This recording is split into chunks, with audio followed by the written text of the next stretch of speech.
क्या हुआ, आज इतने सैड क्यों बैठे हो? यार घर में मेरी शादी की बात चल रही है। ये तो अच्छी बात है। हाँ लेकिन ये बात घर में पिछले 2 साल से चल रही है। ये भगवान क्या जुल्म है। साला ये दुख का खत्म नहीं होता बे। अभी हाँ मान लो मुझे एक लड़की पसंद आ गई हाँ मान लिया। और उस लड़की को मैं भी पसंद आ गया। यूँ नहीं मान सकती।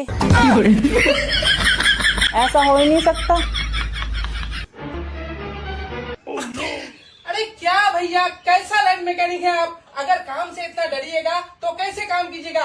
देखिए ऐसे पकड़िए, ऐसे पकड़कर घुमा भाई, ठीक हो?